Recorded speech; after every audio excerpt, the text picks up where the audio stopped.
Os SEALs tinham ficado sem opções. Encurralados num vale, o comboio destruído, os fuzis vazios e as encostas vivas de tiros.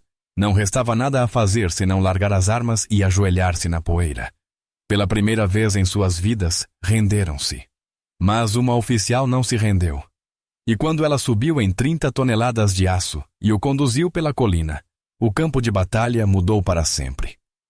Antes de eu mostrar o que realmente aconteceu naquele dia, certifique-se de estar inscrito e deixe um comentário abaixo dizendo de onde no mundo você está nos assistindo. Agora, vamos começar. A névoa da manhã pairava no vale como fumaça de cigarro em um quarto fechado, densa e relutante em se mover. O comboio passou por ela logo após o nascer do sol. 3 Humvees e 2 caminhões de suprimentos rangendo sobre o cascalho que havia sido moído fino por décadas de conflito. As colinas da Europa Oriental erguiam-se de cada lado como as paredes de uma cova, tudo pedra irregular e arbustos raquíticos que pareciam já ter desistido de crescer.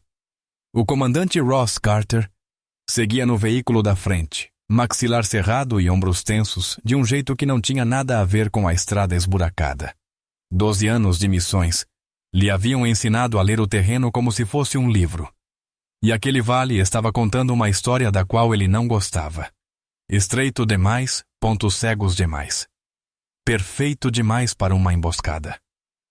Atrás dele, a capitã Dana Holt estava sentada no segundo Humvee, observando as cristas através de janelas que deveriam ser à prova de balas, mas que já haviam sido testadas vezes demais para inspirar confiança real. Ela vestia o mesmo uniforme de combate que todos os outros, carregava o mesmo fuzil, respirava o mesmo ar com gosto de diesel e chuva distante, mas não fazia parte do pelotão SEAL de Carter. Ela era do corpo blindado do exército e, de acordo com a ordem de missão, estava ali apenas como oficial de ligação. O que o relatório não mencionava era que Holt havia passado 8 anos lutando dentro de caixas de aço em lugares que nem existiam nos mapas. 3 deslocamentos no Iraque, comandando um pelotão de tanques em combates urbanos, que transformaram quarteirões inteiros em campos de matança. 2 missões no Afeganistão, onde aprendera que a blindagem podia ir a lugares que todos diziam que não poderia, fazer coisas que todos diziam que não deveria. Sua última missão tinha sido classificada, envolvendo tanques de fabricação russa e forças de procuração na Síria, operações que nunca chegaram aos relatórios oficiais. 6 meses atrás, havia sido retirada da linha de frente, reassinada a funções de ligação, depois do que o comando eufemisticamente chamava de incidente envolvendo iniciativa tática não autorizada. A verdade era mais simples. Ela desobedecera ordens diretas de abandonar uma unidade de infantaria cercada, atravessara 3 quilômetros de território inimigo com seu tanque e retirara 47 soldados que supostamente seriam perdas aceitáveis. O Pentágono lhe entregou uma medalha em particular e uma mesa de escritório em público. Naquela manhã, durante a checagem final de equipamentos, ela tentou mais uma vez defender seu ponto. Cobertura de blindados, dissera, em tom profissional. Um tanque posicionado no terreno elevado. Seguro. Carter balançou a cabeça sem tirar os olhos dos mapas. Tanques não pertencem a esse terreno, capitã. Isto aqui é território da infantaria. O que ele não disse, o que ninguém queria comentar, era que aquele vale já havia ceifado 2 operações anteriores. A Companhia Alfa perdera um pelotão inteiro ali 3 meses antes. Os corpos nunca foram recuperados. A Força Delta enviara uma equipe de reconhecimento que simplesmente desapareceu. Sua última transmissão, um sussurro entrecortado sobre estar sendo observados entre as rochas.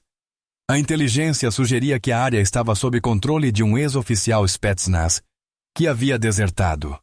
Alguém que compreendia as táticas americanas bem o suficiente para transformá-las em armadilhas mortais.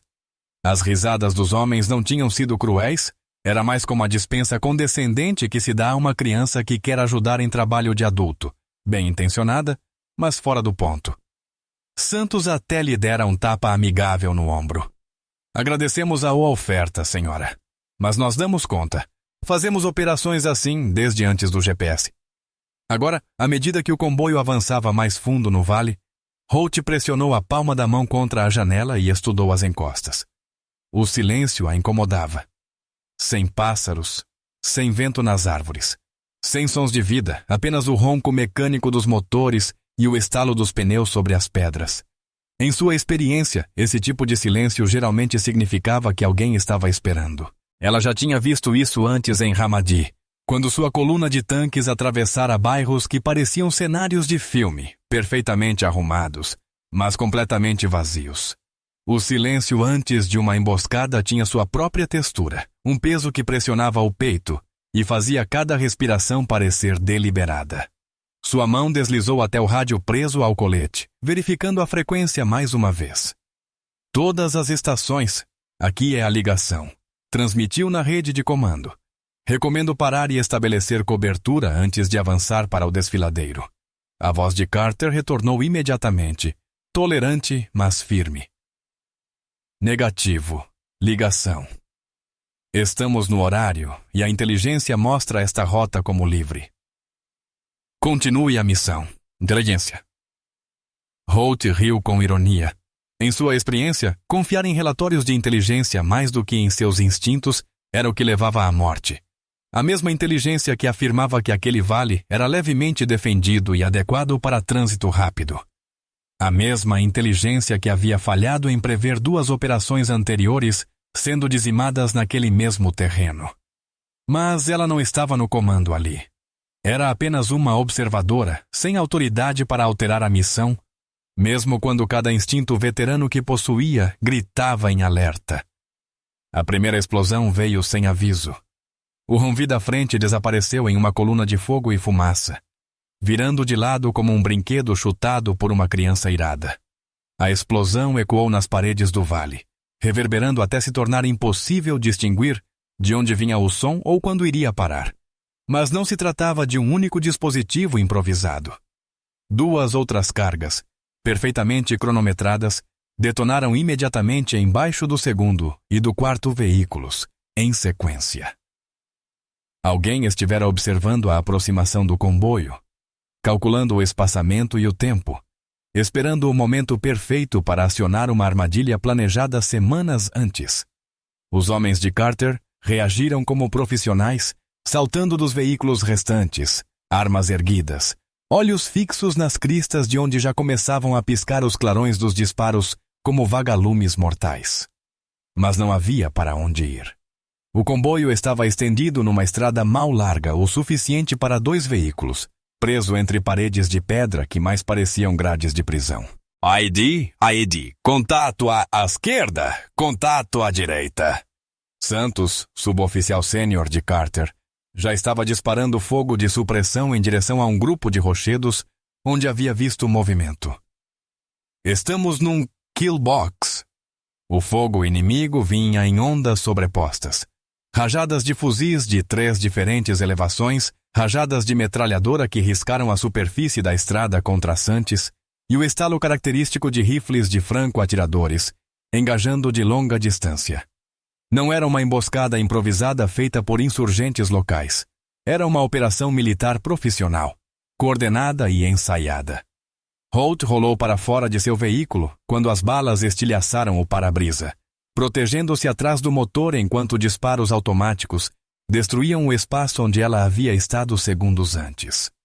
Ao redor, podia ouvir os SEALs gritando alvos, direções, contagens de munição.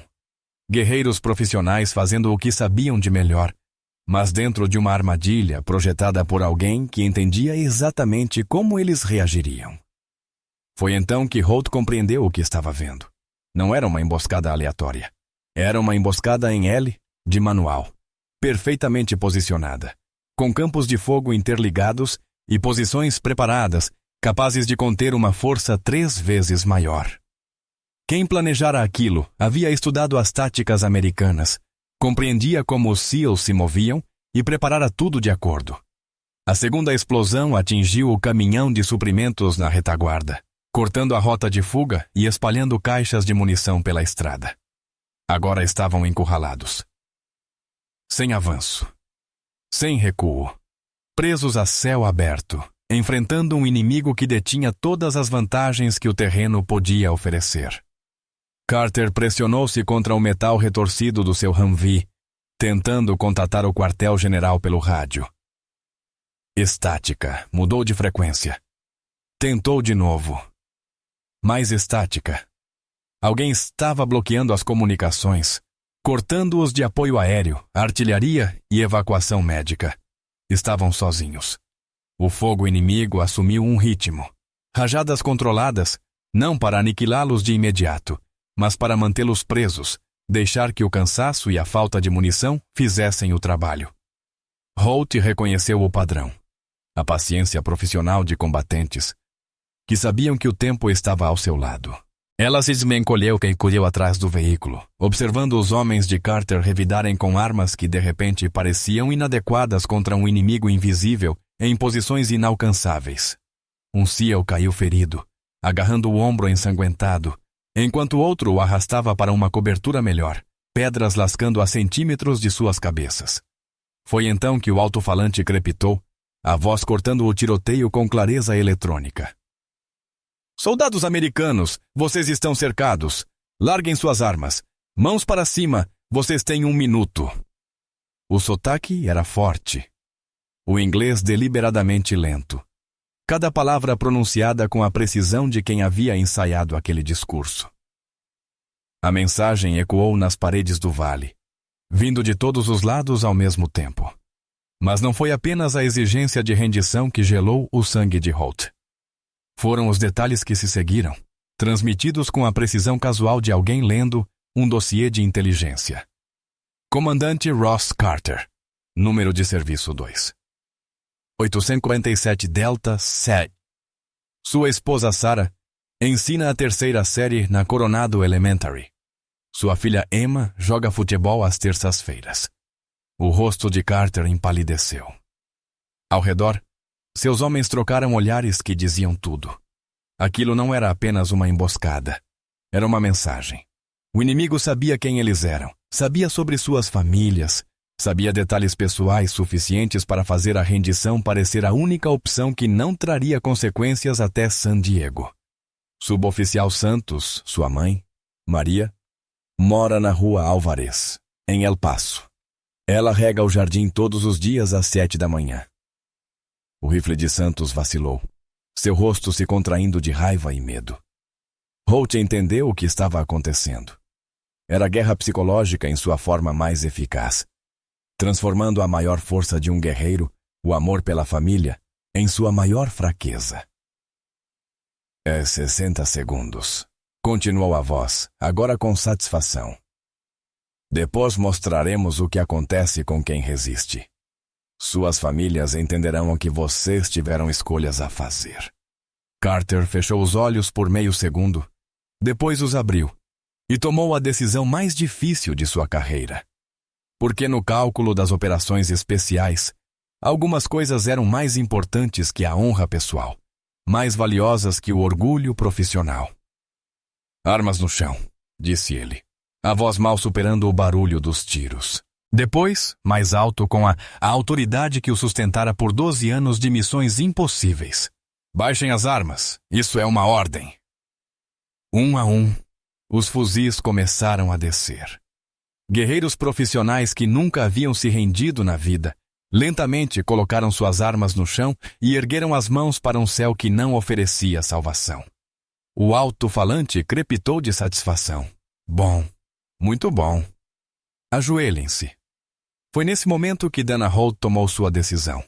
Enquanto 12 SEALs se ajoelhavam na terra, mãos erguidas em rendição, ela se movia não para longe do combate, mas em direção a algo que Carter e seus homens não podiam ver de sua posição.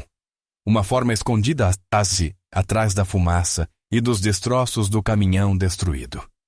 À primeira vista, parecia apenas mais uma vítima da emboscada. Metal retorcido, pintura chamuscada, o tipo de destroço que se acumulava em qualquer campo de batalha. Mas o olhar treinado de Holt captou detalhes que os outros haviam perdido.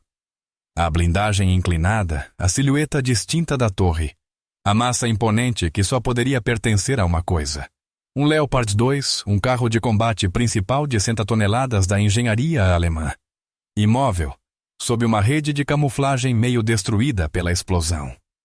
A escotilha do comandante estava aberta, escura como uma ferida, sem movimento, sem sinais de vida. Holt se aproximou com cautela, arma em punho, e espiou para dentro. A posição do comandante estava vazia, mas havia sangue no assento, ainda fresco o bastante para estar pegajoso. No chão do compartimento de combate, encontrou placas de identificação. Sargento Klaus Weber, Bundeswehr alemão. E sua tripulação de 3 homens. O rádio ainda crepitava com vozes distantes em alemão. Alguém chamando pelo Panzerzweiwehr para responder. As evidências contavam a história por si só. O tanque havia dado cobertura a partir daquela posição quando a emboscada começou. A tripulação descera para investigar algo. Provavelmente um alvo falso projetado para atraí-los. Foram abatidos por fogo de armas leves a queima-roupa, de maneira coordenada e profissional. Era a tática de alguém que conhecia o funcionamento de uma equipe de blindados e sabia exatamente como explorá-los. Aquilo não era apenas uma emboscada. Era uma demonstração de como o inimigo havia estudado a fundo as táticas americanas e da OTAN. Cada aspecto daquela operação havia sido antecipado, planejado e neutralizado. Cada aspecto, exceto um. Ninguém havia planejado que uma tripulação de tanque fosse substituída por alguém que aprendera a lutar sozinha. Holt alcançou o tanque e escalou sua lateral, músculos lembrando movimentos praticados 10.000 vezes em outra vida. A escotilha aberta revelava um interior com cheiro de óleo, pólvora e algo mais. Sangue. A tripulação estava morta, provavelmente vítimas da barragem inicial, mas a máquina em si permanecia intacta. Seus dedos encontraram os controles com a memória muscular de quem passara anos lutando dentro de uma couraça de aço. Interruptor da bateria, bomba de combustível. O zumbido baixo dos sistemas elétricos ganhou vida. Ela pressionou o botão de partida, prendeu a respiração e sentiu o motor colossal tossir antes de rugir, sacudindo o vale inteiro. Lá embaixo, cabeças se viraram. SEALs que estavam ajoelhados em rendição olharam para cima, confusos. Combatentes inimigos nas encostas interromperam o recarregamento, tentando processar o que estavam ouvindo. O som de um tanque ligando em um lugar onde nenhum tanque deveria estar mudou tudo num instante. A voz de Carter crepitou no rádio, entre descrença e desespero. Mas que diabos? Quem está nesse tanque? Holt acomodou-se no assento do atirador, mãos voando sobre os controles que não tocava havia anos, mas nunca esquecera. O carregador automático girou com um estalo metálico, inserindo um projétil na culatra. Ela alinhou a mira, sentindo o peso familiar do canhão principal ao girar em direção à linha da encosta. "Still doesn't miss surrender", disse ela no rádio, a voz calma como um café da manhã tranquilo. O primeiro disparo iluminou o vale como o fim do mundo. O projétil de 120 mm rasgou o espaço entre o tanque e as posições inimigas, atingindo em cheio um veículo técnico com metralhadora pesada. O veículo desapareceu numa bola de fogo que pintou as rochas de laranja e espalhou estilhaços em costa abaixo como chuva mortal. Mas o inimigo reagiu mais rápido do que ela esperava. Uma equipe com míssil antitanque já estava posicionada exatamente para esse cenário. O projétil desceu da encosta leste, o sistema de guiagem fixado na assinatura térmica do tanque. Holt o viu pelo periscópio, uma linha fina de fumaça cortando o ar em sua direção. Ela engatou a ré, recuando o Leopard encosta abaixo no exato instante em que o míssil explodiu contra a face rochosa onde ela estivera segundos antes. A detonação cobriu o tanque de fragmentos de pedra, rachando o vidro do periscópio em teias, mas a blindagem resistiu. "Equipe antitanque, encosta leste", gritou no rádio, girando o canhão para aquela posição, sob fogo de AT-4. Isso mudou tudo para os homens de Carter lá embaixo. Mísseis antitanque em um combate de infantaria significavam que não se tratava apenas de uma unidade desonrada com armas leves, mas de uma operação militar profissional, equipada e treinada para lidar com tudo, desde soldados a tanques de batalha. O comandante inimigo havia antecipado o apoio blindado e se preparado para isso. O eco do disparo do canhão percorreu o vale, ricocheteando nas paredes de pedra e anunciando para cada combatente, de ambos os lados, que as regras do combate haviam acabado de mudar. Carter foi o primeiro a compreender.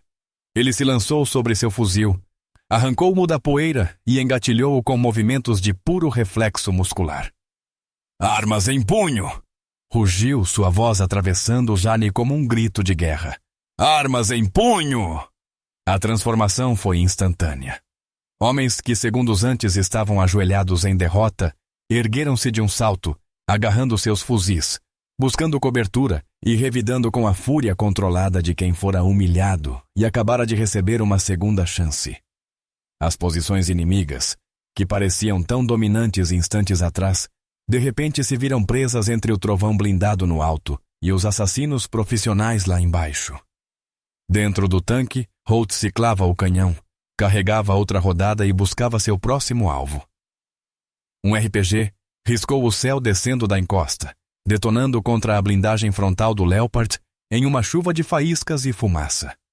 O impacto fez seus dentes tremerem, mas o aço alemão resistiu. Ela girou a torre, localizou a posição de onde partira o disparo e enfiou um projétil na boca da caverna. Poeira e destroços explodiram no ar, quando a posição desmoronou. "Still, aqui é Echo One." A voz de Carter pelo rádio estava tensa de adrenalina e talvez até de alegria. "Tiro lindo, continue assim." Mas Holt sabia de suas limitações. Estava operando sozinha, sem municiador, sem comandante, sem motorista. Cada disparo era uma bala a menos em um estoque que nunca fora alto para começar. Ela precisava fazer cada tiro contar. O fogo inimigo tornava-se mais desesperado, menos controlado. Combatentes que se sentiam seguros em posições preparadas agora se viam expostos ao fogo de tanque de cima, enquanto os fuzis dos SEALs os dilaceravam de baixo. A emboscada meticulosamente preparada estava se despedaçando sob uma pressão para a qual nunca fora planejada. Santos liderou um ataque pela encosta esquerda, sua equipe oferecendo fogo de cobertura, enquanto Kowalski, o médico, arrastava um SEAL ferido até a segurança, atrás de um rochedo do tamanho de uma pequena casa. O ímpeto havia mudado por completo. O que antes parecia um massacre em andamento tornara-se um tiroteio, e em um tiroteio direto entre profissionais. Nunca havia dúvidas sobre quem venceria. Mas o comandante inimigo ainda não havia terminado. Pelo visor termal, Holt captou movimento em um sistema de cavernas na encosta distante. Figura se reposicionando com algo grande e cilíndrico. Outra equipe antitanque, desta vez com uma linha de visão clara para sua posição atual. Ela teria talvez 30 segundos antes que a enquadrassem. "Echo One, preciso de fumaça na encosta leste", chamou pelo rádio enquanto manobrava o canhão. Equipe se movendo para engajar. "Copiado, Steele." A resposta de Carter foi imediata. Granadas de fósforo branco arquearam pelo ar, detonando em nuvens espessas de fumaça que obscureceram a encosta. Mas Holt sabia que aquilo era apenas cobertura temporária. A imagem térmica dos modernos mísseis antitanque via através da fumaça como se não existisse. Ela fez uma aposta calculada, acelerando o tanque para frente, usando a fumaça como disfarce para reduzir a distância. As esteiras do Leopard trituravam a pedra solta, enquanto ela subia diretamente em direção à posição inimiga. Era a última coisa que eles esperariam. Um tanque avançando morro acima contra posições antitanque preparadas. O segundo míssil foi lançado do flanco esquerdo, de uma posição que ela não havia visto. O projétil atingiu a blindagem lateral do tanque com um som de fim do mundo. As luzes internas piscaram, alarmes estridentes soaram, e Holt sentiu o gosto metálico do sangue onde mordera a própria língua. Mas o aço alemão resistiu à munição russa, e o Leopard continuou subindo. Ela disparou seu terceiro projétil contra um bunker que vinha atormentando o flanco direito de Carter, assistindo a posição desaparecer em fumaça e pedras desabando. O fogo inimigo agora era esporádico, descoordenado. Homens abandonavam a cobertura, fugindo para posições mais profundas nas colinas, largando equipamentos e companheiros feridos na pressa da retirada. Echo One para Steele. A voz de Carter no rádio estava carregada de triunfo. Eles estão em fuga? Trabalho excelente. Mas ainda não tinha acabado. Pelo periscópio, Holt podia ver clarões de disparos saindo da boca de uma caverna no alto da encosta leste, uma posição que dominava todo o vale. O tipo de ponto onde uma pequena equipe, bem armada, poderia conter até uma companhia inteira. Era ali que o comandante inimigo estaria, o homem que havia planejado a emboscada, estudado as táticas americanas e se preparado de acordo. Ela girou o canhão principal, com calma, ajustando a elevação e o vento. Aquele disparo precisava ser perfeito, não apenas para encerrar a luta, mas para enviar uma mensagem que ecoaria por aquelas colinas muito depois da última cápsula de projétil parar de rolar. O disparo deixou o cano com um estalo que pareceu rachar o céu. O projétil riscou o ar, uma faixa de metal e alto explosivo, e entrou na boca da caverna com precisão cirúrgica. A explosão iluminou a encosta como um segundo nascer do sol, rachando a face da rocha e fazendo toneladas de pedra despencarem em avalanche que sepultou tudo sob si. O silêncio caiu sobre o vale como uma cortina. Sem mais tiros, sem mais gritos, apenas o tic-tac do metal esfriando e o rumor distante das pedras ainda se acomodando em novas posições. A voz de Carter soou pelo rádio. Agora calma, quase reverente. Vale seguro. Todas as posições inimigas neutralizadas. Holt recostou-se no assento do atirador, mãos tremendo levemente da adrenalina e do cansaço. Ao redor, o casco do tanque estalava enquanto resfriava, impregnado do cheiro de pólvora e metal aquecido.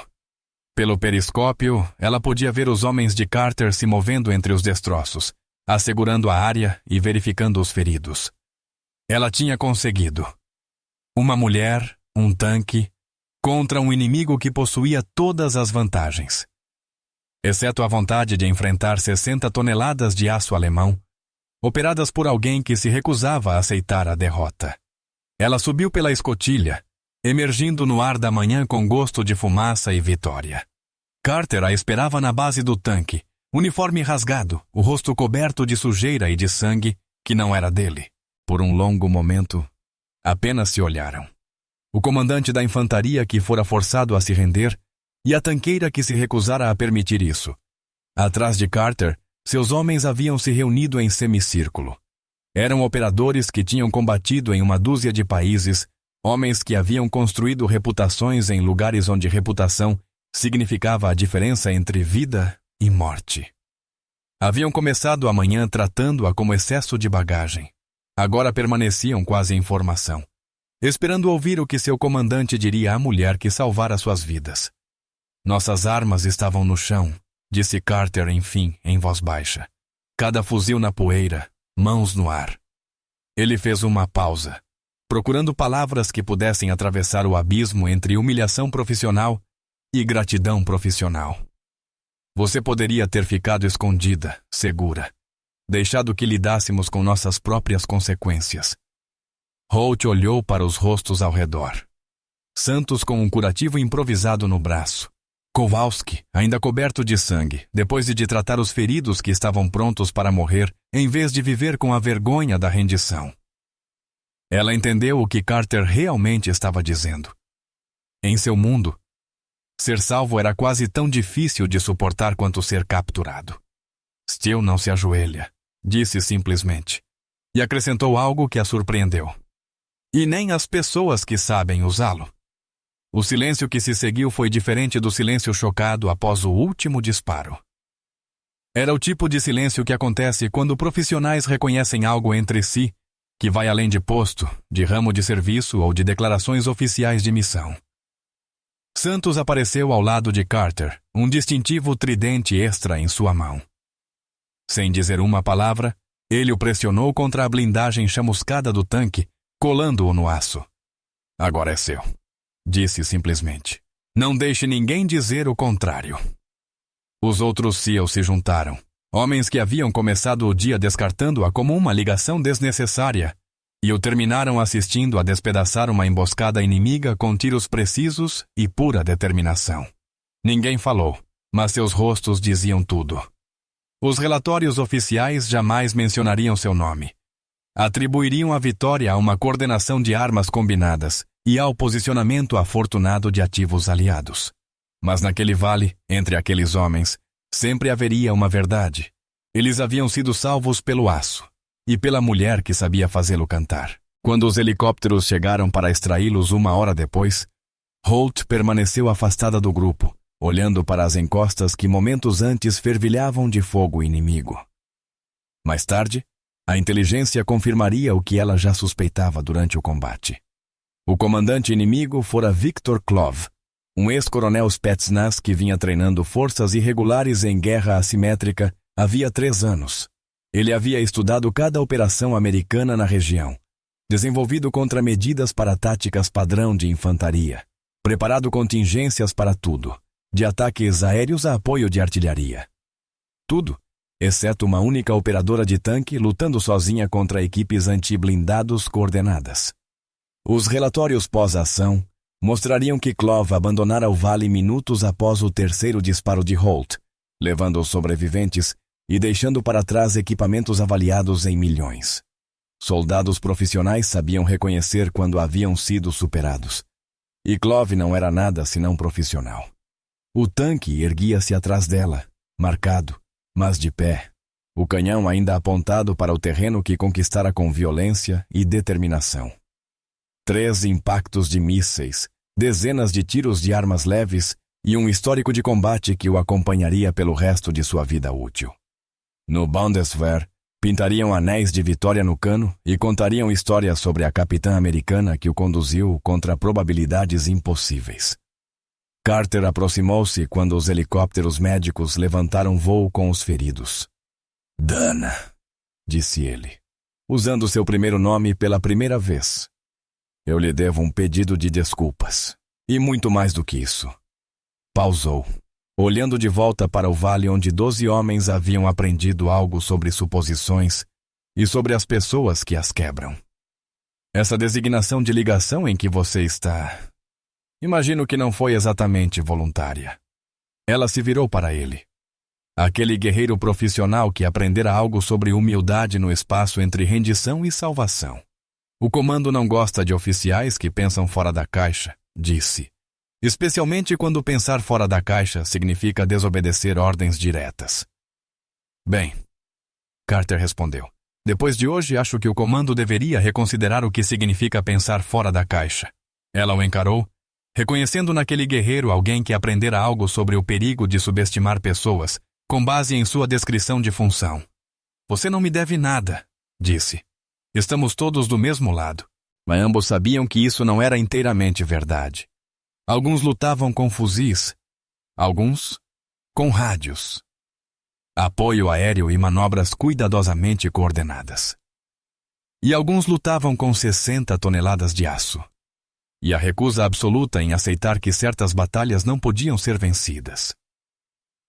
Quando o último helicóptero decolou, levando os SEALs de volta à segurança, Holt permaneceu com a equipe de recuperação para levar o tanque à base. Ela subiu no assento do motorista, ligou o motor e iniciou a lenta jornada de volta por vales, que lembrariam aquele dia muito depois que os relatórios oficiais fossem arquivados e esquecidos. Porque às vezes, quando guerreiros profissionais enfrentam probabilidades impossíveis, tudo o que precisam é de uma pessoa que se recuse a acreditar no impossível. E às vezes, essa pessoa sabe dirigir um tanque. Você já esteve em uma situação em que alguém que você havia descartado completamente acabou sendo exatamente o que você precisava? O que teria pensado ao ver uma oficial subir em um tanque abandonado e conduzi-lo diretamente para dentro de um combate real? Deixe seus pensamentos nos comentários abaixo. Nós lemos cada um deles. Se esta história lhe lembrou que as pessoas mais perigosas geralmente são aquelas que você menos suspeita, clique em gostei e inscreva-se para mais histórias sobre profissionais silenciosos que cumprem a missão enquanto todos os outros ainda estão falando. Compartilhe com alguém que saiba que as aparências podem enganar. E que às vezes a pessoa que você menos espera é exatamente a que você mais precisa.